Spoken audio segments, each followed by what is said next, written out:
We're back with the League of the Genuine Conversation. This show is dedicated to uplifting and giving us knowledge about counterfeits, which are a menace in every sector of our lives. As always, we have a new guest. Every Friday, we are talking to one of you to give us their perspective about the menace of counterfeits. Join me in welcoming the President, Chairman, CEO of Royal Milk.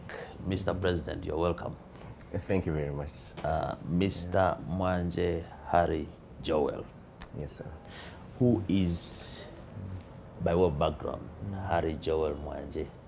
Okay. We now see Royal Milk, but Royal Milk, yeah. Where do you come from? What did you start? My name is Harry Mwanje, and thank you for having me on your show. And it's very good work, you know, to let our consumers know about what's genuine, what's counterfeit. Because at the heart of every brand or anything that's sustainable is the consumer. So, and at Royal Milk, currently where I'm working, it's the consumer at the heart of what we do. It's the consumer, the well-being of the consumer, the health of the consumer that drives any business, whether it's a taxi, whether, as long as the consumer reaches safe, you know, it's a consumer. But yeah, my name is Harry Mwanje Joel, and currently I'm working at Royal Milk. You can call it CEO. You're an entrepreneur. Yeah, or team leader, or whatever it is. But you know, it's teamwork, even at Royal Milk, yeah. So before you go to the background, I just saw on your product, Royal Milk, natural and fresh. First of all, what is royal about your milk? What is natural and fresh about your milk? That's a very good question. So when we say natural, yeah, you saw milk comes from a cow, okay?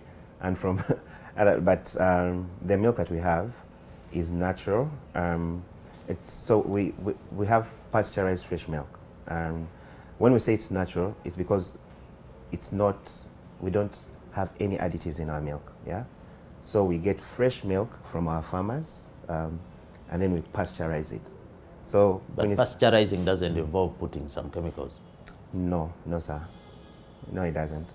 So pasteurizing, it's a process. So there are different ways of pasteurizing something, and you know, you could all go out and become scientific, but when you pasteurize something, you're preserving it, yeah? So preservatives are put there? No. You don't put any preservatives. There's a whole process, and if I get a chance next time to come to your show. But in summary, in lay terms, there is pasteurizing, cooking the milk, for example. You could say that you know, like how you preserve your milk, like when you get milk and you boil it, yeah, and you're preserving it for the next day. So we could say that's a process, yeah. So there's no additives in our milk, so that's why you say it's natural and fresh. So for example, for the pasteurized fresh milk currently, it has that lifespan of 7 days, yeah, but you can keep it, you have to keep it in your fridge, yeah. And so if you get it from the supermarket, you could, you know, take it to your house and enjoy it, whether you're having a coffee or a tea, or even you could just, you know, a fresh glass of milk. Like I just had a fresh glass of milk. So pasteurizing is the preserving it through natural means of cooking, refrigerating it, all that is pasteurizing. Yes. And so what is the difference between pasteurized milk and UHT milk?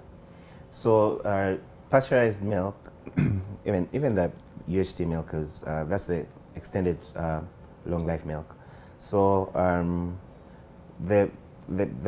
you see, like the milk that's in the pouch, the one you find in your supermarket, say Royal Milk or whatever it is, has a lifespan of 7 days, yeah, and it's clearly indicated, yeah, manufacturing date, this date, and then expiry 7 days, but it has to be refrigerated. So even when you refrigerate it 7 days. Yes, sir. But do we consumers know even that milk expires? Do you tell us? Because if somebody just goes and buys milk, it's left with 2 days, and you hear him saying, I'm buying milk for the whole week, I've stocked. You know, the thing with consumers is, and especially today's consumer, we have so much information, yeah, at our fingertips. Sometimes, you know, people go to a doctor and before they go, they have, you know, Googled, and they're saying that I think I have this, I think I have the other. But then also with our trade partners, so our supermarkets and the shops, the duka. For example, this duka near my home, yeah, those people always have this information, our trading partners. So when a consumer buys, and you know, people buy from the same places, yeah. So in our supermarkets, our salespeople, yeah, because through the whole supply chain, we give these people the information, and we say, and for example, if we had production today, and then within 5 days, our salespeople are always going and replenishing and replenishing and replenishing. And we don't, you know, like front load with too much milk, because we know the trends of, for example, if it's capital shoppers, we have the statistics of how many shoppers buy. So we give them enough milk that's going to last for that amount of time. You know, Joel, I was at a supermarket recently, and I did an observation. Bought some milk because I'm conscious about the expiry, and just stayed there and watched other customers come to buy the milk. I stayed for about 5 minutes, and there were 7 customers who came. None of them checked on the milk to see the expiry. They just got the kavera and packed and went. Meaning that you brands, you manufacturers of milk, maybe are not doing enough to sensitize us as the consumers. We actually don't know that these things expire. We don't check. We don't like to read. Can you do more for us? So that's an interesting observation. But why I like this conversation is, one, I hope this goes out to very many people, because this is one of the avenues. Yeah. So in terms of our activities, one, with our trade partners, yeah, like the different retail environments, whether it's a supermarket, whether it's an agent, we engage with these people on a constant basis, yeah. But you are engaging the supply chain actors, the retailer, the duka man. I'm saying me. So the you as a consumer, so there's very many different avenues, yeah. For example, we have the schools program, where we teach children, yeah, you know, from the grassroots. We teach children about, you know, consuming fresh milk, you know, like fresh pasteurized milk, because if you don't consume a proper product, then you could have health issues. But apart from that, we have outreach programs in the different districts with mothers, pregnant women, hospitals. You know, we try to reach a consumer at different touch points, whether it's a TV program, whether it's radio. So, of course, like you've mentioned, there's still a lot that needs to be done. Especially on education about the product. That is correct. Now, like expiry, I think that should be drummed. That is correct. In all your ads, you must say, always check expiry. But of course, it's tricky for you because you've sold the product, and a lot of times the supermarkets might pay you after selling, you know. There is that credit system as well. Sometimes they pay in advance. But you want your product to move. Anyway, Royal Milk, because you're a new kid on the block. Okay. I think we now have how many milk companies? 20, 30, 50 in the country? There's a couple of them, but you know, right now, you know how we are focusing on Buy Uganda. Is it Bubu? Buy Uganda, Build Uganda. If you look at the locally owned businesses in Uganda, there's a competition who I won't mention because we're talking about Royal Milk right now. But I think there's that other player, and now Royal Milk, you're saying we're the new kid on the block, but we're showing up in a big way. What's different about Royal Milk and you just doing the ordinary? What are you doing different? That's a good one, because you see, even Royal, when we say Royal Milk, yeah, one, like I mentioned, we're truly Ugandan, yeah. So we source our milk from Ugandan farmers, yeah. And so it's from Uganda. That's number one. And when we say royal, one, I meet people and they say that, hey, that's a good name. It's catchy. It's what's royal about royal milk, yeah? But at the heart of our product is our consumer, yeah? So we want to deliver quality. We've talked about freshness, but we want the best, healthy, safe product for our consumer. So when we say royal milk, it's the consumer at the heart of this. You're consumer-centric. We are consumer-centric, but we want to deliver the best quality. So what products do you deliver? Those seeing you for the first time. You have the milk, then what other products? So we have fresh pasteurized milk, we have yogurt, and like I've mentioned, we are a new company, yeah? And like when you look at milk, it's not just milk. So like you've talked about fresh milk, you've talked about yogurt, the extended shelf life milk, the one you've talked about, the UHT, but there's also very many other products like cheese, butter. There's, you know, you make ice cream for the ladies and the kids. So that's the beauty of it. So now for us, we're in the business of milk, and you know, milk is a byproduct of. So you can use real milk, and real milk makes really, really, really, really nice yogurt, ice cream. So, and when you talk about the chain, those are some of the people that take our milk. So where are your products found? Where do you manufacture from, and where are your products found? So we have a factory in Alukolongo, and then our products, you can find our products in most of the supermarkets within Kampala. But currently we have 8 depots. So we have one in Nansana, we have Karere, we have Chengera, we have Nalukolongo, we have in Salama, we have in Nakawa. So, and these are the super dealers, yeah? But we have a whole chain. Up to the grassroots. Up to the grassroots. One of the reasons why we have a lot of counterfeits on the market is because of the distribution, the way products are distributed. You see, a counterfeit does not have a different channel of distribution from the genuine.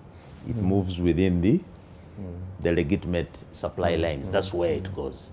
So when you tell a customer that you'll get our product in all supermarkets across the country, you are literally opening up this customer to go and either face a fake or a genuine. Because the genuine and the fake are sold in the same place. You see what I'm saying? And it becomes very difficult for us as consumers to differentiate between the genuine and the fake. The packaging is the same, the place of sale is the same, the price is the same. Can you as brands do better in your distribution to help us isolate the fake from the genuine? Because you're just sending us to the same place.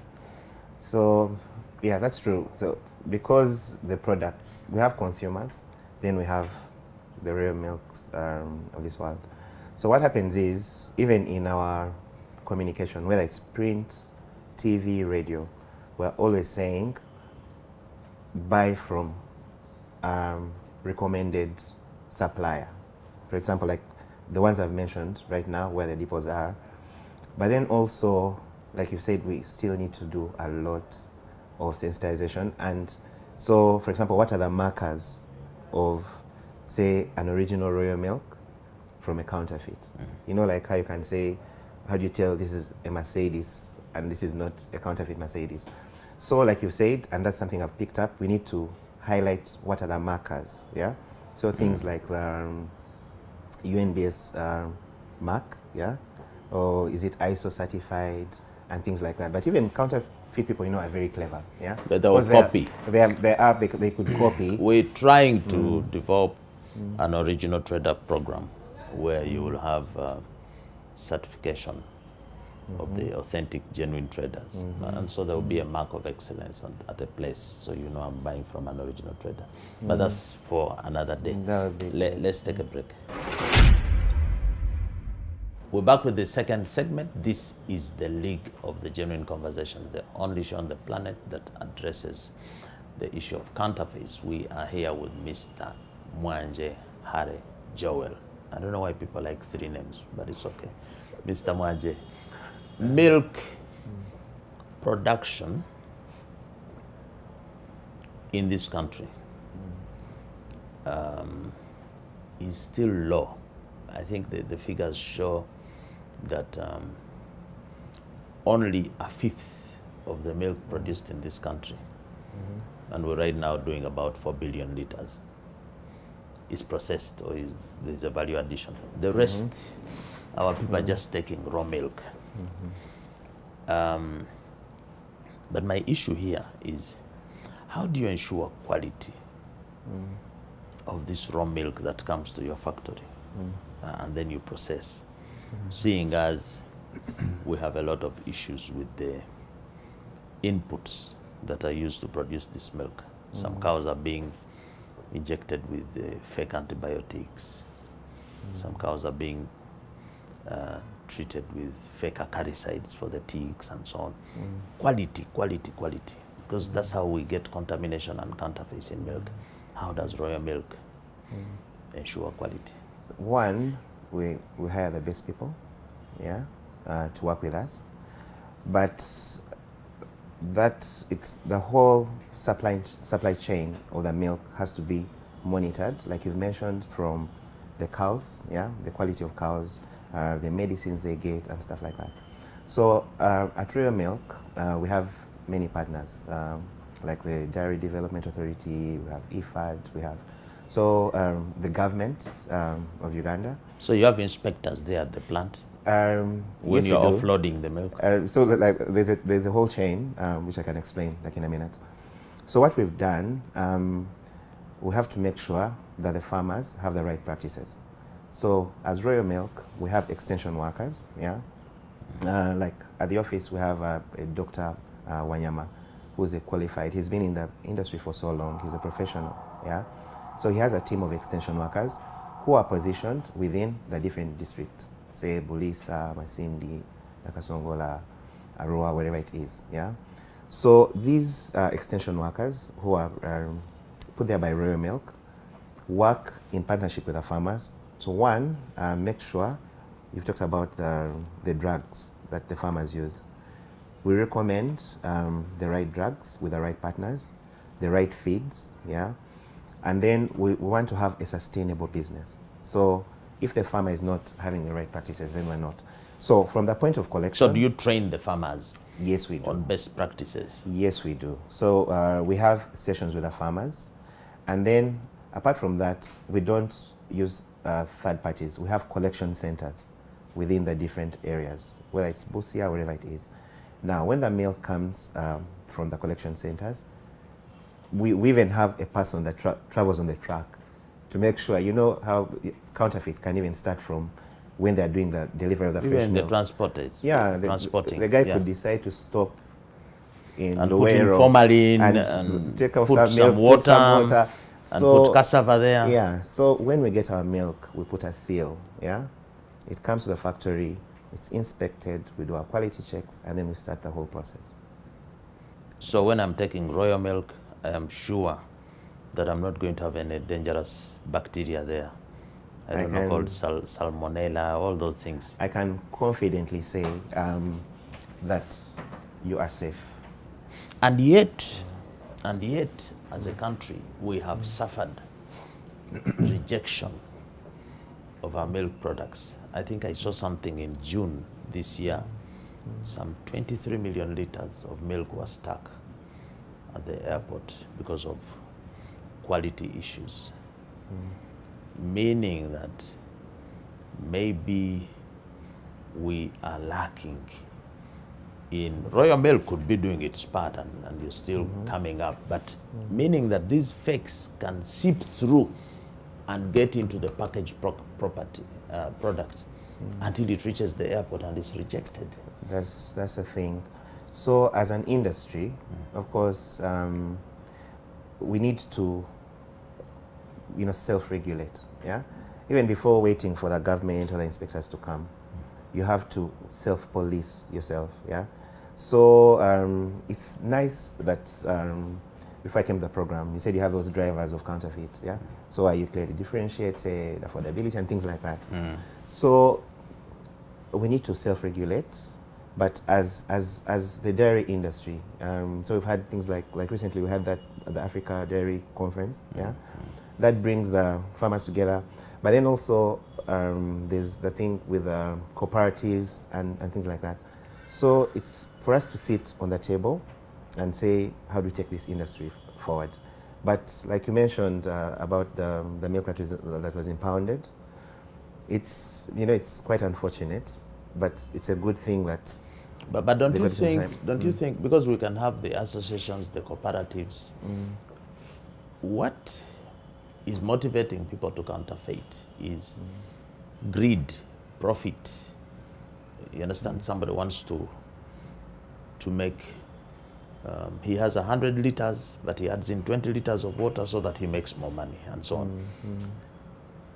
This looks to be in our DNA as a people. We have a subculture of counterfeiting. We want to make shortcuts, and so on. Our ethic is being affected. It's everywhere, from religions to schools, cheating exams to adulterating milk. How, in your view, should we push back this subculture of counterfeiting and faking generally that is so perverse in our society? Do we go back to God, to the churches, and say, do we pray about it? Because it's a big problem everywhere. That's, you know, that's a tricky one, yeah, because it's, you can't say it's in our DNA. It's the greed and everything. That's, you know, that's inherent. But if we show people the possibilities, like at Royal Milk, yes, we are a business, but there's so much opportunity for the ordinary Ugandan. They don't have to go and counterfeit. Yeah, you can open a shop and sell Royal Milk. Yeah, we have so many. And make a good margin. Yeah, and survive. You see, we have the youngest population. There are so many schools. There are so many churches. Yeah, so you could come and you say, I want to become a Royal Milk supplier for my church. Therein lies an opportunity. You don't have to go and say, okay, this is Royal Milk, let me copy and injure people. So it's a very hard one, but it's always good to, you know, do the right thing. And I think as a country, we need to encourage each other and encourage people to always do the right thing. You know, how does it affect my friend? Am I doing the right thing? So it's a morality issue, basically. Our morals, we need to go back and check our morals. Okay, now we have spoken about the quality of your milk. We are assured, yes, it's okay, it's healthy. But now, there is a 70% probably of our population that does not have access to your processed milk. Okay? There are so many people who take the raw milk. Now, is raw milk counterfeit? Is it fake? Can you describe raw milk that has just come from a cow, which for us would think is natural and fresh? Is it fake? Can you brand it fake? Raw milk. Some people even go and drink from the. They pull from the. You know, as a business, yeah, would encourage people to take pasteurized fresh milk, because you see, if I have a cow, for example, yeah, you don't know if I have clean hands when I'm milking. No, you clean properly and you even wash with soap, and then you. Is raw milk fake? Raw milk, I can't, because you could say, what are the parameters? So you can ask, is it safe, for example, yeah? And why I'm insisting on, I would encourage a Ugandan consumer to take Royal Milk, because it's pasteurized. You know, we ensure that the process is cleaned up. It's, yes, because we're looking at the consumer. Because I could come with a cup of fresh milk and I'm coming to meet you at your office, yeah? Because you're a lawyer. I say, I have a problem, someone wants to steal my cow, and I say, I'll bring you milk, yeah?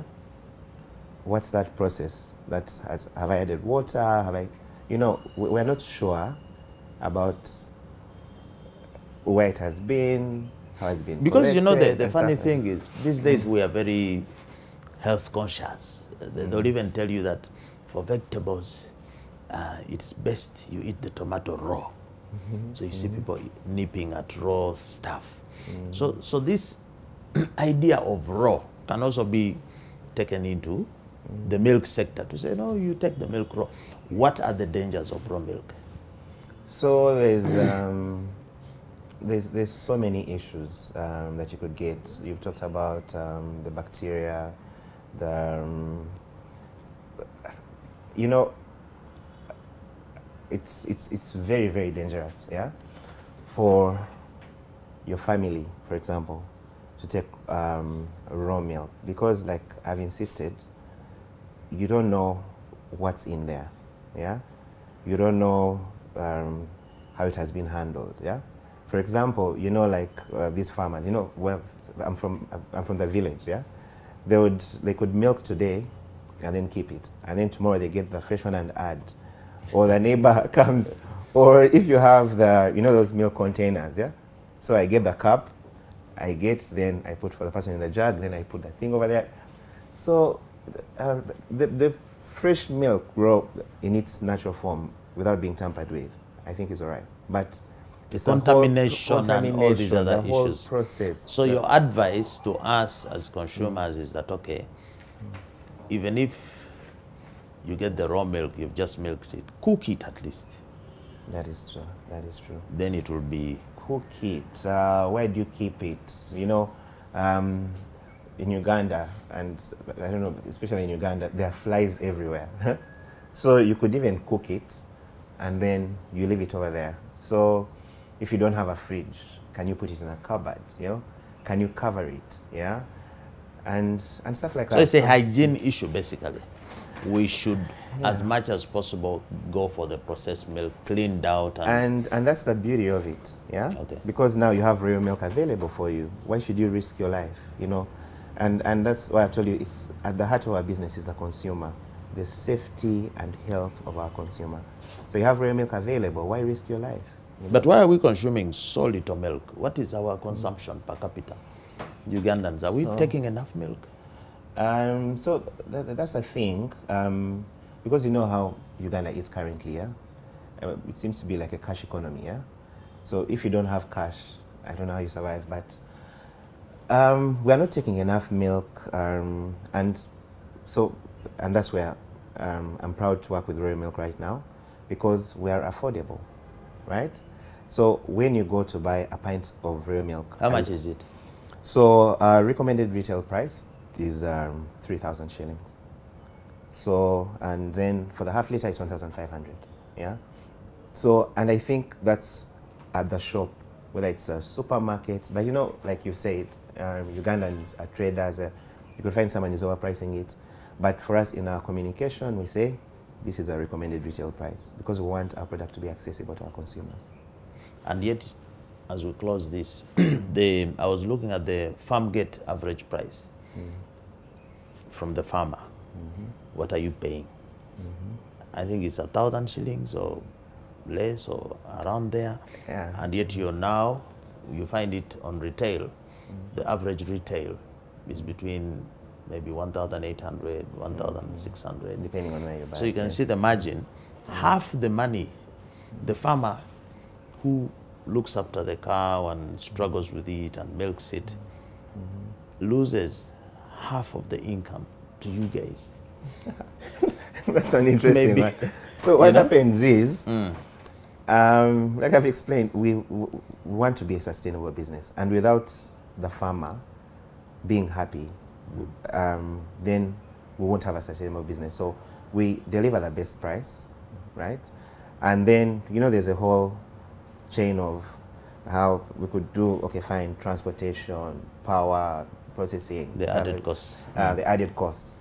But for us, even for our traders, we make sure the trader gets the right margin. So our terms and conditions for both the farmers and our partners, our trading partners, whether it's the supermarkets, capital shoppers, whoever it is, we make sure we give them the right margin to motivate them to deal with our business. We're back with the third and last segment. This is the League of the Genuine Conversations. In the house is Mr. Mwanje Harry Joel. When I said the three names, is having a smile. But it's all because you yourself, you're a milk consumer. Yes, I am. So definitely you don't sell a product you don't consume. But milk, is milk dangerous? You see, counterfeits are dangerous. They have health risks and so on. Does taking milk present any danger? Okay, that's a good one. So, ideally, yeah, because I'm not a doctor, for starters. So, but from the knowledge that I have, and because I work in the industry, yeah. Maybe you start by telling us the health benefits. Now the dangers also you tell us, if any. Okay. So milk is good for you and your family, whether it's a child, but also like royal milk. Let me say, because I can confidently speak for the brand I work with. So it's good for your family, whether you're a breastfeeding mother, whether you're pregnant, whether you are hardworking, an adult man like me, like yourself. I need milk. Yes, you do. And so, unless you have any allergies, yeah, because milk has so many healthy nutrients, whether it's vitamins, potassium, whatever it is, yeah. So, and then also like raw milk is refreshing. So if you have had a long, hard court session, yeah, or before you go for one, and you need energy, and it's a light meal, it's not heavy. I would recommend, like you pack cassava and everything and fill your belly. You just take milk. I would recommend that you take milk if you're, whether you're going for a long journey, or after a long journey, or after a hard day's work. It's refreshing, it's fulfilling. So it has benefits, definitely. It has benefits, many healthy benefits. You know, one time somebody challenged me and said, but you human beings are crazy. Cows are more intelligent than us. Have you ever seen an adult cow taking milk? They stop taking milk at a certain age. Milk is for babies. Is milk only for babies? It helps them, the bones to grow, because milk has a lot of vitamin minerals, calcium is there, potassium, phosphorus, iodine. Is this something that you encounter in your... So that's an interesting one of a cow. Adult cows don't take milk. Therefore, maybe it might be. Is it again because of our human? Because we are too clever, so we go and invent stuff and so on. That's an interesting one.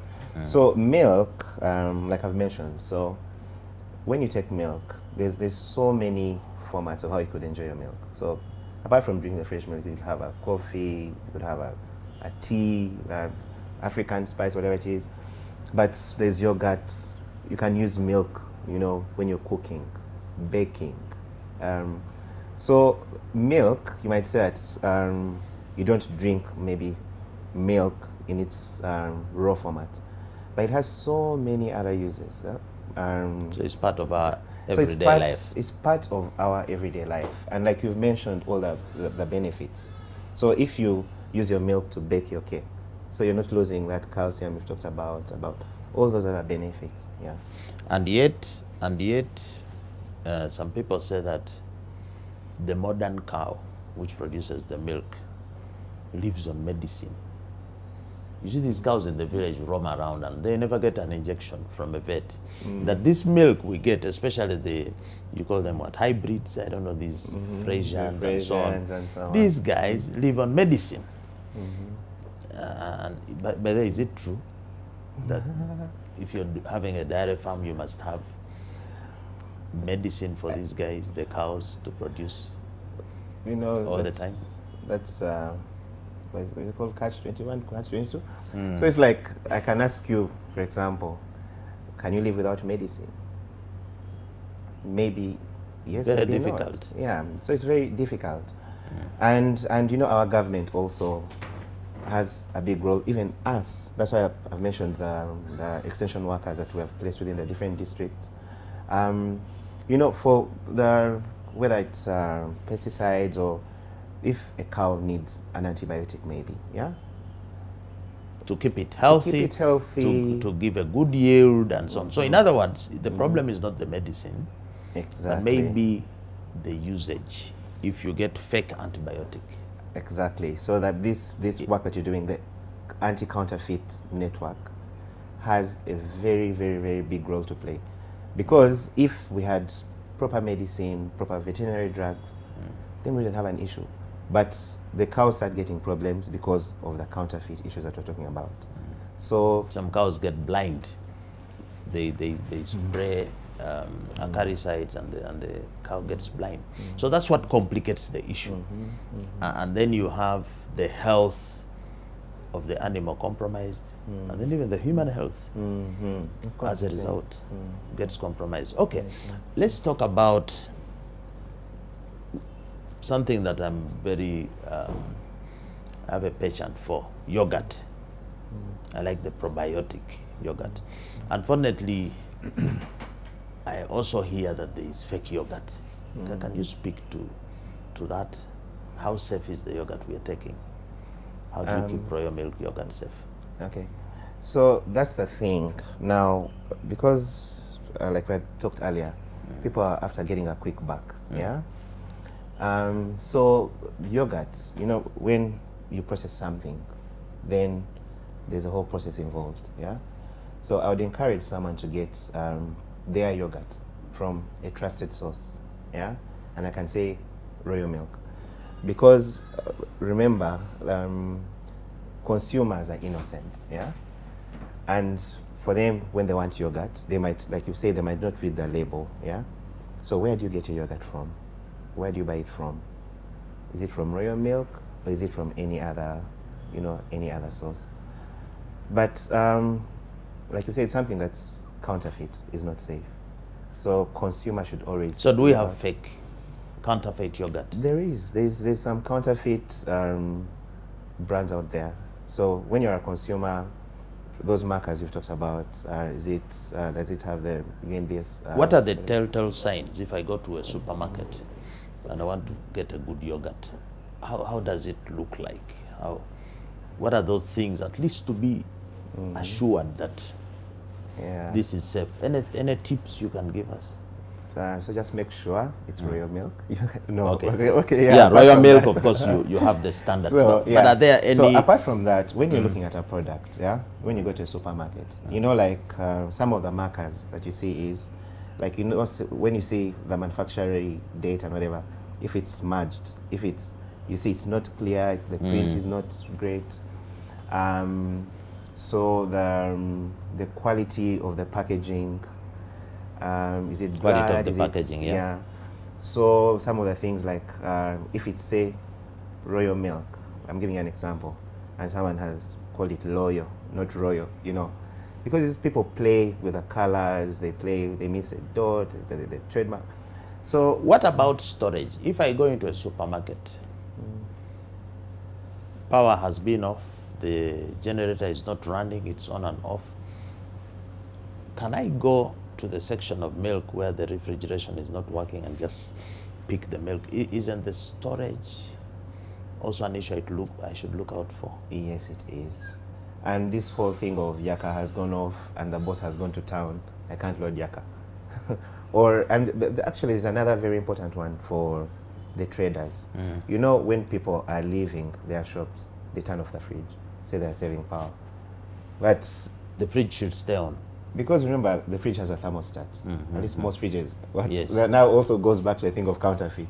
We are getting counterfeit fridges. It's just crazy. Yeah, it's crazy. So because if you put on your fridge, it has a thermostat, so it maintains, it cools, then maintains. So the switching on and off, even you affect the milk. Yeah. So in other words, if I'm looking for good milk products, I must go to an outlet whose refrigeration is in top shape. Top shape, yes. That's one way of ensuring the quality. Of your product, yes. So it's a lot of work for the consumer. Yeah, that's true. It's a lot of work. But we need to sensitize the consumer. So we need to talk about these things. But we are talking about the high-end consumers who can go to a supermarket. the majority of consumers buy milk from these milkmen who move on a bicycle or a boda boda, and they have a can of milk. I was looking at, I think, some regulations of the dairy development which banned transportation of milk in plastic. But I still see the guys moving around. What do you say about that? Yeah, that's... Should we buy milk on the bicycle or from the bicycle guy moving around? You know, that guy also has to survive. So if he's, you know, selling... No, he has to survive, but at what cost? At what cost? At whose cost is he? Yeah. So, you know, it's quite a tough one, but like at the heart of businesses should be the consumer, at least for us. Our motivation, why I wake up every day, apart from, you know, the fact that I have to do my job, is so am I delivering the right quality to the consumer? Yeah. So I would encourage the guys who are, you know, using their bicycles. Why don't they supply to you? And that's because I was in Europe sometime, and I think it was in Denmark, and I saw, for them, they don't have those bicycle men moving around with milk. Everything is in a truck, refrigerated. You go to a milk point, and why can't we aspire to be like that? Why do we let bicycles roam around? Actually, because also at the heart of our business is innovation, yeah? And one of the innovations that we're working around is milk ATMs. You see, like milk ATMs. Milk ATMs. You see, like how you get your ATM card and you go to a cash machine, yeah? So one of the things that you'll see Real Milk doing is like, so if you stay in, say, Makerere Flats, whatever it is you stay, we set up an ATM. You could come with your coins or your 1,000 shillings and you put it in, and the milk is there. So like they do for the vending machines for, I think, drinks or something. Yes, you put in a coin snacks and snacks and in the malt, yeah. So when is that coming? We can't wait. Very, very soon, and I hope that will solve some of the issues that you're talking about. So you're speaking to ICT being used to grow and develop the dairy sector. That's one. You think ICT has a? I think it has a very big role to play. Yeah. So apart from even the delivery channels, but then also how easy is it for the consumer to pay? Yeah. So things like, can't I just use my phone and order my milk and it's delivered? Yeah. So can I order my milk, for example, through Jumia? Of course you can do that and stuff like that. Can I use MomoPay to pay so that it's faster and more convenient for the consumer? I see that the future of the dairy industry is bright. You're growing at an average of 11% per year, one of the highest in the country, and you are a huge export earner for the country. I think you're number 2 now, behind coffee, and even the volumes are going up. How, however, do you see counterfeiting as a threat to this growth? Are we having growth in quantity and leaving the quality out? I know we've just signed a deal with Algeria to supply milk. You guys are going to swim in money, $500 million. But I am concerned about, okay, quantity, but also quality. The quality. What do you see the future of dairy industry without an anti-counterfeit strong pillar in it? Is there a future really? With, you know, counterfeiting or counterfeits are a cancer, yeah, that can kill any business, yeah, and especially because with Uganda we need that money from the export market. We have not satisfied, you know, the consumption here, but there's a lot of opportunity out there, whether it's in Ethiopia. You know, like in Ethiopia, for example, Ethiopia has one of the biggest populations in Africa. And they don't have. And it has the biggest number of cows. They have 70 million cows. Yes, they do. For us, we have 14 million. For them, yes, they have 70. Yes, they do. But also, what's interesting is they don't have enough milk. Yeah. So that's an opportunity for us to sell our milk. But like you said, if we don't have a strong anti-counterfeit network or regulation or whatever it is, then there's a risk in not collecting that. So why don't you guys organize as an association dairy farmers, dairy producers, and come up with a policy, a plan on counterfeits? Because you can't leave it to government, you can't leave it to the consumers. True. That is correct. That is correct. We have in the audience lactating mothers, breastfeeding mothers, and one of their complaints is, you milk producers in Uganda don't produce baby formula milk. You don't produce milk for babies. You hate babies. Why? Why are you not producing formula for babies? We import everything. Like I mentioned at the start of the program, we're the new kid on the block. No, I'm saying, but there's no company producing baby milk. Exactly. So why? Is there some science? Is it? So Royal Milk, in terms of innovations and things like that, I've talked about milk ATMs, but like you've mentioned about the baby formula, if you look at the lactating mothers and everything, there's a huge opportunity. So, yeah. And some of it is faked. We had a scandal. I think it was what, Nido? Or not Nido, no, there's Neso. One time there was a big scandal. There was fake. Yes, I remember milk that on the market. I remember. So there are also issues there. But as we conclude, because you've been in milk, but you've worked in other sectors. Share a little bit in a minute your experience of counterfeits in other areas outside milk, where you've worked. So previously, I've worked with Diageo, EABL. Breweries, Uganda breweries. The breweries. I worked there for a couple of years. And then I also worked with Colgate. So Colgate has oral care, personal care, and home care. And these are toothpaste.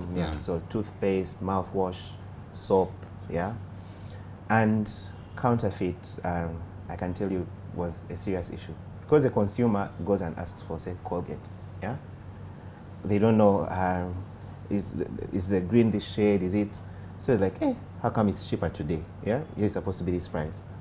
So the counterfeit was. When was this when you were working there? Maybe those days it was there, now we are okay.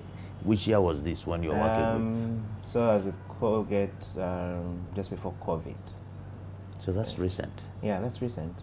And still, when you go to the shops, if you go to Chikuru, for example, sometimes you can find the government. I don't know whether it's URA or whoever. UNBS. Even URA sometimes can come to say, okay, fine, let's check your receipts. How come, if this carton is supposed to be 240,000, you're selling it at 140,000? This is original. So that is counterfeit. That's obviously so counterfeit. There's counterfeit in that. There's counterfeit, whether it's drink. But again, I'm saying, we've not seen you brands coming out to educate us. Because we have fake toothpaste and we don't know what to do, how to differentiate. What about the drinks? Because that's another hot one. Yeah, the drinks now also, that's a very, very, very hot one. Because, so you could find, whether is it Johnny Walker, whether even as simple as water, You know, this bottled water, the people... It's also faked. Yeah. For example, Tusker, when I used to drink beer, I used to like Tusker. Can people fake Tusker also? People can. People can. There's that thing you talk about of people being greedy and people, People can. Your message now, since everything can be faked, your message to us, what should we do?